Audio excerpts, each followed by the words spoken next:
el conocimiento más confidencial, capítulo 9 del Bhagavad Gita, en su ilustración, en su comentario, en su Anubhasyan de A.C. Bhaktivedanta Swami Prabhupada. Él ha llamado a este capítulo 9 el conocimiento más confidencial.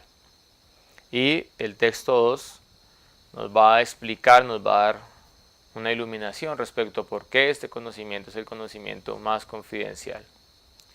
Entonces el Bhagavad Gita consta de 18 capítulos y es como un sándwich.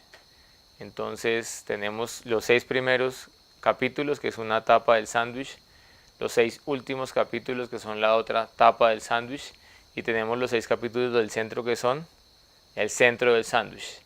Y pues ustedes saben que un buen sándwich depende de lo que esté en el centro, no solo del pan que esté a los lados. De la misma manera, entonces, el Señor Krishna ha entregado el Bhagavad Gita y en los 6 primeros capítulos ha hablado del karma, en los últimos capítulos ha hablado del jnana y en el centro de la obra ha profundizado en el bhakti como el conocimiento más confidencial. Raya Vidya, Raya Guhyam, Pavitran, Idan, Uttamam, Pratyaksa, Avagaman, Dharmyam, Shusukam, Kartum, Avyayam. Este conocimiento es el rey de la educación y el más secreto de todos los secretos. Es conocido como lo más puro y brinda percepción directa del ser mediante la iluminación. Es la perfección del Dharma, de la religiosidad o del deber prescrito. Además es eterno y se practica Shushukam con una gran sonrisa en el rostro. Entonces, ¿por qué he llamado Raya Vidya? ¿Por qué he llamado el rey de la educación? Porque tenemos a grandes rasgos dos tipos de conocimiento: Aparavidya y Paravidya. Entonces, Paravidya es el conocimiento superior. Aparavidya es el conocimiento relativo que aprendemos en el mundo material, tal vez para poder subsistir, para tener una posición social, para ganarnos la vida. Y pues en algún momento, de acuerdo a nuestras necesidades, adquirimos contacto con ese conocimiento. Entonces, la problemática no es estudiar ese conocimiento, la problemática es quedarnos pensando que ese conocimiento nos va a ayudar a solucionar los problemas más profundos de nuestra existencia. Por eso Srila Prabhupada dice, solamente hay un problema en la sociedad, hay un problema en el ser humano. Yadma Amritu Yaravyadi Dukkha Dosha Nudarsanan, reiterados infelices, nacimiento, enfermedad, vejez y muerte. Cuando el ser humano logre solucionar de fondo estos problemas, podemos decir que realmente hay un avance en la civilización humana. Y el conocimiento Paravidya, el conocimiento trascendental, sí nos va a otorgar todo un gran compendio de enseñanzas, de escrituras, de revelaciones divinas para poder establecer nuestro Nitya Sambandha, Krishna Sambandha, nuestra eterna relación de amor puro por Dios.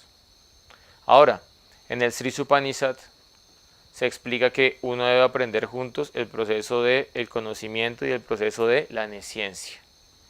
Entonces, pues, a veces tenemos que estudiar el conocimiento material y también hacer un parangón, una comparación con el conocimiento espiritual y después llegar a una conclusión. Cuando Srila Prabhupada vino a predicar a Occidente, él dijo: la universidad es el matadero del alma. Sin embargo, envió a muchos discípulos suyos a la universidad y también habían discípulos suyos que incluso eran PhD doctor, y él mismo fue a grandes universidades en Estados Unidos a entregar el conocimiento espiritual. Entonces, realmente, ¿cuál es el espíritu, lo que nos quiere dar, la esencia de la instrucción de Prabhupada? Pues que no esperes que en el conocimiento, que en la universidad te vayan a entregar la ciencia del alma y la ciencia de la autorrealización. Para tener contacto con esta ciencia, los Vedas te recomiendan Tadvidhi Panipadena Pariprashnena Sevaya. Tienes que acercarte a un guru, quien sea un tatuavid, un vidente de la verdad. Tienes que hacer preguntas de una forma sumisa y tienes que sevaya, prestar servicio. y Él te va a brindar conocimiento, te va a brindar iluminación. Y por esto, Krishna ha dicho que de todos los conocimientos, el conocimiento acerca del alma, acerca de Dios y acerca de la relación del alma con Dios es el conocimiento más elevado de todos y por lo tanto es el rey de la educación. Raya Vidya. Raya Guhyam. Entonces Guhyam significa caverna, Guhyam significa oculto. Entonces acá Krishna está diciendo, este conocimiento es Raya Guhyam, es un conocimiento confidencial, es un conocimiento oculto. Pero pues con esto no queremos decir que somos una logia y que el que no tenga cierta conexión con nosotros y cierto grado iniciático y esté, digámoslo, en una cúpula en nuestra organización, no va a poder cantar el Mahamantra o no va a poder entender el Sastra, no va a poder estudiar el Bhagavad Gita o el Srimad Bhagavatam. No, ustedes se dan cuenta que los Vaishnavas siempre son muy misericordiosos. Los Vaishnavas practican la caridad suprema. Entonces ellos siempre están deseosos de entregar a Krishna a todas las entidades vivientes, de conectar a la gente con Krishna Bhakti. Entonces, ¿por qué acá en este verso se nombra que este conocimiento es secreto, es oculto? Esto quiere decir que este conocimiento no se revela a la persona que es envidiosa de Dios. No se revela a la persona que es envidiosa del Vaishnava. No se revela a la persona que es envidiosa del maestro espiritual. Pero una persona que es mansa, una persona que es humilde, una persona que es receptiva, una persona que desde el corazón ora por Kripalu, por la misericordia de Dios, Dios va a otorgar la inteligencia a esta persona para que pueda entender el conocimiento espiritual. El Señor Krishna dice en el Bhagavad Gita 10.10, Te sansa tatan yuktaman vayanta pridvipur vakanda dami buddhi yoga. Él va a entregar buddhi, va a entregar inteligencia espiritual. ¿Para qué? Para que el devoto pueda discernir, para que el devoto pueda practicar, para que el devoto pueda profundizar en el rey de la educación. Pero para eso se necesita piedad y se necesita no ser envidioso de la voluntad de Dios.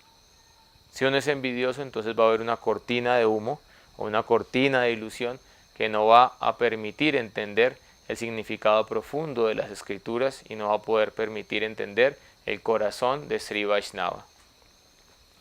Este conocimiento es Pavitran Idan Uttaman, entonces este conocimiento es puro. ¿Y qué quiere decir esto? Que el conocimiento del servicio devocional a Dios no tiene mezcla. Entonces hay una parte de los Vedas, ¿sí?, que es hacer actividades fruitivas en aras de la elevación a los planetas superiores. Eso se llama Karma Kanda. Después está una sección de los Vedas que se llama Jnana Kanda, la comprensión del Brahman, del aspecto impersonal de Dios. Y después está la sección de los Vedas que se llama Upashana Kanda. Y en esa sección se empieza a describir el servicio a la suprema personalidad de Dios. Y ese servicio tiene su cenit en el Srimad Bhagavatam y en el estudio de posgrado en el Chaitanya Charitamrita. Entonces, ¿qué quiere decir esto? Quiere decir que tal vez en un momento de nuestra práctica espiritual vamos a tener mezcla en nuestra devoción con karma, con acción fruitiva. Vamos a tener mezcla con jnana, con especulación filosófica. Porque al principio la fe no es muy fuerte, entonces uno va a pensar, sí, me rindo, Dios sí está en la deidad, el maestro sí es alguien totalmente puro, y va a haber un cálculo mental. Pero gradualmente a través de tener Laukiki, a través de tener Sastriya Srada, una fe basada en la profundidad y en la comprensión y en la práctica de las escrituras, todas estas dudas se van a disipar y nuestra fe se va a volver fuerte. Y a través de esa fe fuerte vamos a apreciar la pureza del servicio devocional. Entonces acá el Señor Krishna nos dice, el conocimiento más confidencial es la práctica del servicio devocional que se ejecuta sin mezcla de karma y de jnana. ¿Por qué? Porque la suprema personalidad de Dios, Él quiere un conocimiento libre de acción fruitiva, libre de especulación filosófica. Él quiere que entreguemos nuestro corazón como Ananya Bhakta, como devotos exclusivos a su dulce voluntad. El conocimiento del servicio devocional entonces otorga pratyaksa. Entonces hay diferentes niveles de adquirir conocimiento, diferentes formas de adquirir conocimiento.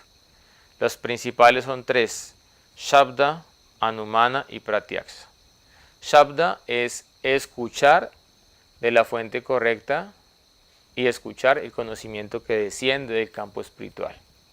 Por eso, este conocimiento de los Vedas es apauruseya, es decir, que no es tocado por la materia, no es tocado por los sentidos imperfectos, no es tocado por la relatividad del mundo material.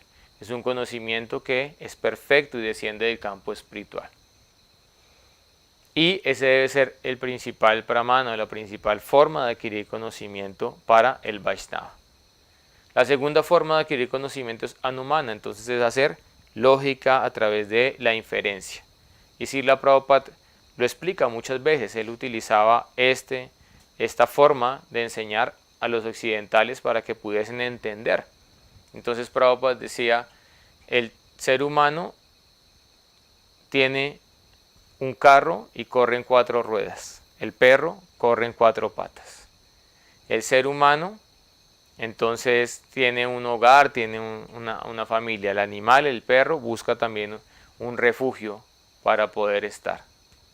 El ser humano, entonces, si se corta una pierna, sangra y le duele. El animal, si se corta una patica, sangra y le duele. Ahora, es ilógico pensar que el ser humano sí tiene alma y el animal no tiene alma. Lo más lógico es pensar que tanto el ser humano como el animal tienen alma. Entonces eso es inferencia. Presento, comparo y después llego a una verdad concluyente. Y finalmente está pratyaksa.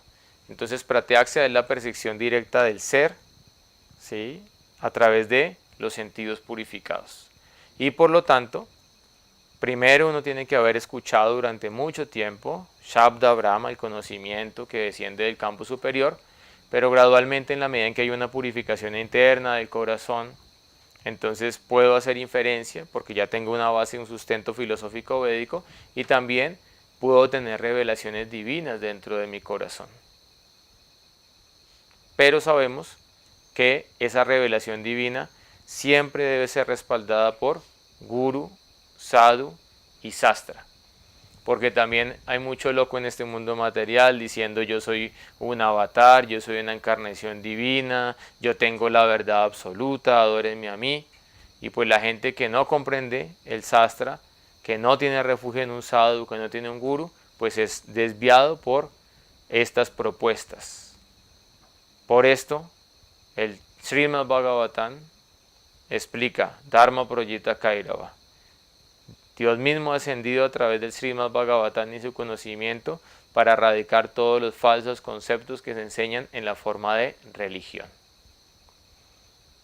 Entonces, cuando realmente nuestro corazón se purifique a través de la ciencia del servicio devocional, vamos a tener percepción directa del ser mediante la iluminación.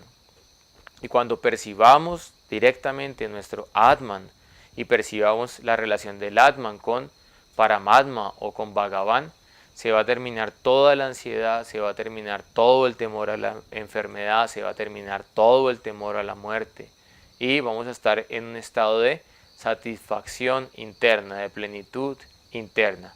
A eso nos va a llevar la ciencia más confidencial del servicio devocional.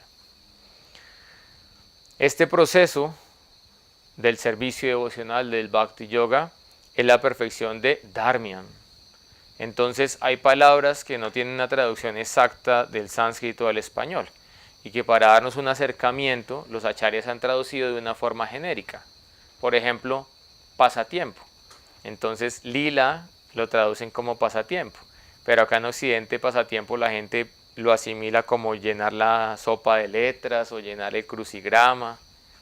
Entonces más o menos como una actividad irrisoria para pasar el tiempo. Pero realmente, ¿qué es el lila? El lila es una actividad trascendental que da placer a la suprema personalidad de Dios y que trasciende todas las limitaciones del tiempo, el espacio y la lujuria mundana. Eso es el lila del Señor. Entonces, pues no podemos limitar lila a pasatiempo. pero pues para poder hacer la traducción de los libros y para explicar han traducido lila como pasatiempo. De la misma manera se ha traducido dharma como religiosidad, pero la palabra más indicada para traducir dharma es el deber prescrito. Entonces todos tenemos deberes prescritos para la sociedad, para la familia, para el medio ambiente, y tenemos también un deber prescrito para la suprema personalidad de Dios. Y la idea es que en una etapa básica del servicio devocional cumplamos con el deber social, con el deber con la familia, con el deber para mantener nuestra existencia, porque Dharma también significa aquello que nos permite mantener nuestra propia existencia, pero la idea es que en una etapa profunda nos podamos dedicar solamente al Sanatan Dharma o el deber eterno del alma. Entonces cada uno tiene que tener un criterio propio y cada uno tiene que tener, digámoslo, un equilibrio para poder cumplir el Dharma temporal, el Dharma eterno, y para que gradualmente Dios a uno le dé la inteligencia para que al conectar ese Dharma temporal con el Dharma eterno, gradualmente se dedique solamente a el servicio devocional a la suprema personalidad de Dios. Y pues, ¿cuál es la característica de la práctica de este servicio devocional? Savai Punsam Parodharmo Yato Bhaktira Dokshaheya Haitukia Pratijataya Yadma Supra Siddhati. El Paradharma, la suprema ocupación, el supremo Dharma, el supremo deber, consiste en adorar al trascendente Señor. Y para que este servicio devocional sea libre de toda contaminación y de realización, de felicidad, de alegría al ser, debe contar con dos características. Ahaituki aparatijata. Debe ser inmotivado, es decir, ya lo habíamos explicado, libre de karma y libre de jnana. Jnana, karma, sunya, bhakti. Bhakti, libre de karma y de jnana. Y además debe ser continuo. Entonces, así como tú continuamente comes, así como tú continuamente duermes, así como tú continuamente aseas tu cuerpo, de la misma manera tú continuamente debes adorar la suprema personalidad de Dios. ¿Por qué? Porque a través de esa práctica continua se va a lograr nista, estabilidad en la mente, estabilidad en la práctica, estabilidad en el corazón. Y después de nista, de allí para arriba, vamos a avanzar sustancialmente hasta alcanzar el Prem Bhakti, el amor puro por Sri Sri Radha y Krishna. Este proceso del conocimiento más confidencial, del servicio devocional, finalmente se explica en este verso que es Susukam Kartum Avyayam, es decir, se practica con alegría, se practica con entusiasmo. Entonces podemos ver que hay procesos espirituales que son muy difíciles de practicar. Por ejemplo, en el capítulo 12 del Bhagavad Gita, en el texto 5 se explica Klesho adikatarastesam ayakta shakta shetasam. Para aquellos que están apegados al aspecto impersonal de Dios, el avance es muy penoso. Klesho está lleno de kleshas. ¿Saben qué significa kleshas, no? Miseria, sufrimiento, ansiedad. Entonces imagínate, ¿no? Volverte impersonalista es como más o menos estudiar todos los días las escrituras durante toda la vida, abstenerte de la acción fruitiva, abstenerte de muchas cosas y además de eso intentar dejar la mente en el Brahman, en el vacío. Es como sentarse frente a una pared en blanco intentando volverse uno con la pared en blanco. Entonces Krishna dice, sí, se puede alcanzar un nivel de realización en esta práctica, pero el adelanto es muy tortuoso en esta disciplina. Por otro lado, el Astanga Yoga es impráctico. Por eso Krishna expone el Astanga Yoga en el capítulo 6 del Bhagavad Gita y al final ¿qué le dice Arjuna? Dice, no, realmente la mente es chancha, es fluctuante, es inestable y lo que tú acabas de exponer es prácticamente impracticable. ¿Por qué? Porque en el Astanga Yoga Krishna dice tienes que irte a una cueva y tienes que sentarte en una asana y tienes que comer solamente poco y tienes que tener la espalda recta y tienes que practicar todo el día respiración y tienes que solamente mirar la punta de la nariz y entonces tienes que retener el aliento vital y hacer muchas prácticas muy difíciles para que por fin logre la autorrealización. Entonces en esta era ya no están esas condiciones medioambientales, esas condiciones, digámoslo, mentales, esa duración de la vida, esa fuerza física, porque en Kali Yuga se pierde balance, se pierde la fuerza física, entonces las personas no pueden practicar Ashtanga Yoga tal como es. Mientras que el proceso que nos han dado es Kevala Ananda Kanda, nos han dado un proceso feliz. ¿Sí? Entonces, adora Chaitanya Nita y con toda fe y firmeza los placeres deja y prueba el néctar de cantar Hari Hari. Ellos son la joya de los avatares y además de eso un proceso gozoso nos han dado. ¿Y cuál es este proceso gozoso? Tienes que cantar el santo nombre de Dios, tienes que danzar frente a la deidad, tienes que honrar Prasadam, tienes que asociarte con hermanos espirituales y gradualmente en la medida en que se purifique tu corazón vas a experimentar Paramashuka, la felicidad suprema, la felicidad trascendental. Y aquí es muy importante tener un equilibrio, porque todos tenemos una parte alegre del proceso, pero también hay una parte dura del proceso. Y esa parte dura del proceso es la lucha con mi mente, la lucha con mi ego, la lucha con mi lujuria, la lucha con mis deseos, las pruebas de la convivencia en comunidad para los que llevan vida monacal, los que están casados, las pruebas en la convivencia con la esposa, las pruebas de la convivencia con los hijos.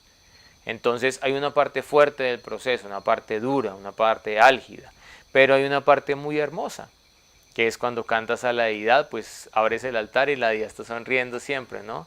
Acá, ¿cuántas veces no hemos estado en el altar del Señor Chaitanya en Brindavanita y nunca hemos abierto el altar y el Señor Chaitanya haciendo cara de orado y de serio, ¿no? Siempre, a pesar de lo que hagamos, está sonriendo y entonces uno dice, ay, tan lindo el Señor, y uno empieza a sonreír y empieza a cantar.